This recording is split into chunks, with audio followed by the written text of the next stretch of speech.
A demon attacks a mountain fortress where a Templar brotherhood has guarded the faith for generations.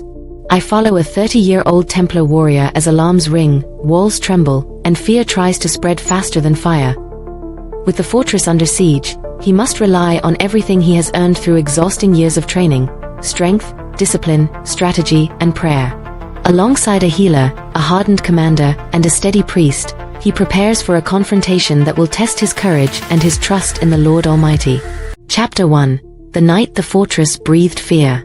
I remember the first sound, not a scream, not a horn, but a low vibration in the stones, like the fortress itself had started to worry. The Templar Brotherhood lived high in the mountains, where the air stayed cold and clean and the walls could be seen from miles away. It was a place built for discipline. Every hallway was simple. Every meal was quiet. Every day was training, prayer, and work. He was 30 years old enough to know what pain costs, young enough to keep paying it. Many called him steady. Not because he felt no fear, but because he refused to let fear steer him. On that night, he stood on the battlements and watched clouds gather with unnatural speed. A red glow pulsed behind them, like a hidden furnace. Down in the yard, soldiers hurried. Torches shook in the rising wind. The commander of the fortress, a veteran with a voice like gravel, met him near the stairs. "This is not a raid," the commander said. "This is something hunting us." In the chapel, the priest opened a worn book and spoke in a calm tone, even as the fortress trembled.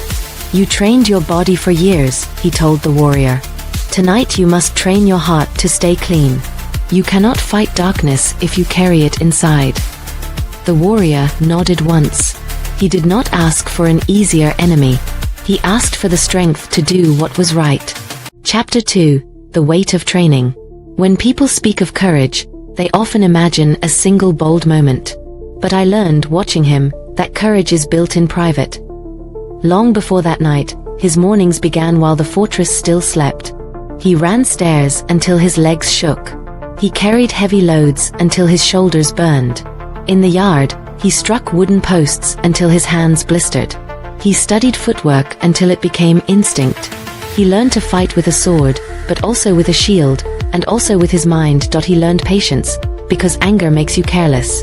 He learned to breathe, because panic steals your strength. He learned to look for patterns, because the battlefield rewards those who think clearly.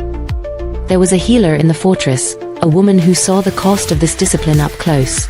She wrapped his forearm one winter morning and said, "You always push past the limit." He answered, "I am trying to move the limit."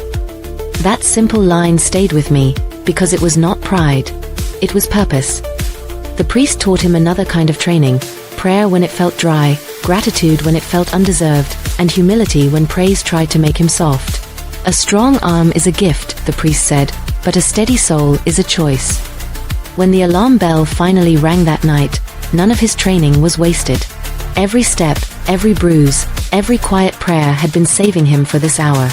Chapter 3. The Siege of Fire and Shadow. The demon arrived like a storm given a body. It struck the outer gate, and the impact rolled through the courtyard. Men fell. Torches snapped from the walls. The air smelled like smoke and iron, and beneath it, something worse, like hate made visible. I saw the warrior sprint across the battlements with his shield up, stones cracking under falling debris. The commander shouted orders, directing archers and spear lines, keeping panic from becoming a plague. "Hold your places," he roared. "Hold your breathing. Hold the line." The demon's presence did something to people. It whispered without words. It reminded them of regrets. It painted defeat in their minds and called it truth. In a corridor, the healer pressed bandages to a wounded defender. The warrior paused, placed a firm hand on the man's shoulder, and said, "Stay with us. Breathe. Look at me." His voice was not loud, but it was certain. That certainty mattered. It gave the wounded man something to stand on. Stone exploded near the stairs as the demon forced its way closer. It did not fight like a man.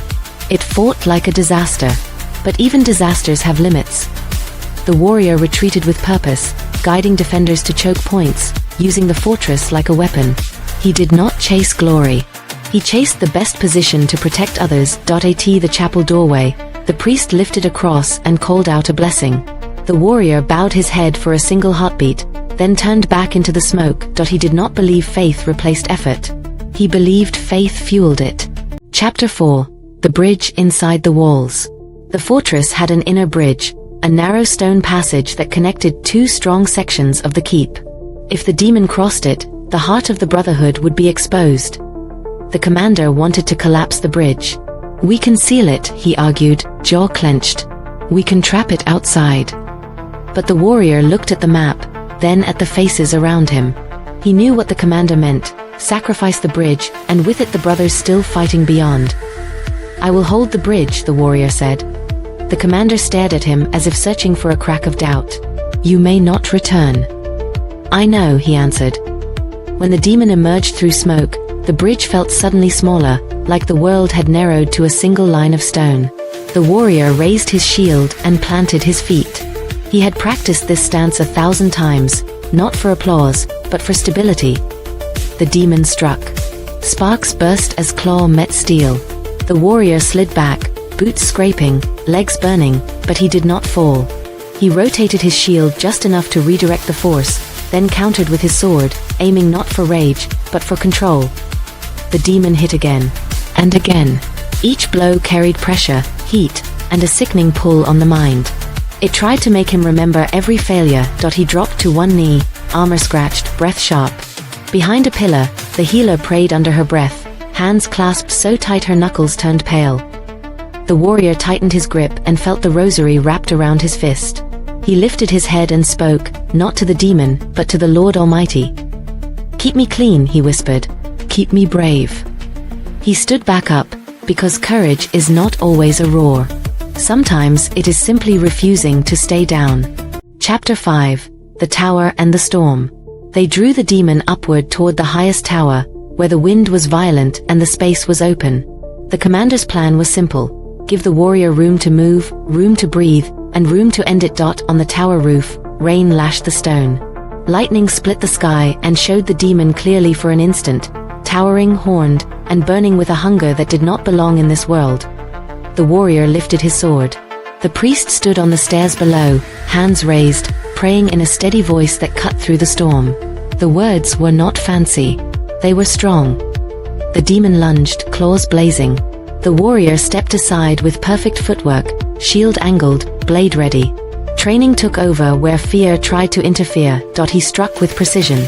He guarded with discipline. He moved like someone who had already decided he would not quit. But the demon did not tire, and the storm did not pause. The warrior's arms ached. His lungs burned. He felt the edge of his strength. That was the moment I understood what made him different. When his strength thinned, his purpose thickened. He raised his sword toward the sky, and lightning flashed again. In that flash, the blade seemed to catch the light and hold it, as if heaven itself was answering a request made with honest hands. He did not claim power for himself. He asked for help to finish what had to be finished. And then he moved forward, not as a man chasing victory, but as a servant of something greater than fear. Chapter 6. Dawn over the Brotherhood. When the storm finally weakened, the fortress stood scarred but standing. In the courtyard, the warrior knelt with his sword planted in the ground, not in celebration, but in gratitude. Smoke drifted into the morning light, and the first sunbeams cut through it like quiet promises. The healer found him there and finished wrapping fresh bandages. Her hands shook from exhaustion, but her eyes held relief. The commander addressed the surviving defenders on the battlements, voice hoarse, reminding them that the line held because they held it together. In the chapel, the priest stood near stained glass lit by sunrise colors. The warrior lit a candle and watched the flame steady itself. That small steadiness felt like a lesson. Even after violence, you can still choose peace. As I tell you this story, I want you to take its truth into your own life. You may not face a demon at a fortress gate, but you know what it means to be pressured, tired, afraid, and tested. The answer is not magic. The answer is training, discipline, faith, and the decision to stand again. Because the real victory is not only surviving the night. It is becoming the kind of person who refuses to surrender to it. If this story inspired you, subscribe to the channel, activate notifications so you never miss the next upload, and give this video a like. Comment below with the battle you are facing right now and what kind of strength you want to build. And if you know someone who needs motivation today, share this video with them.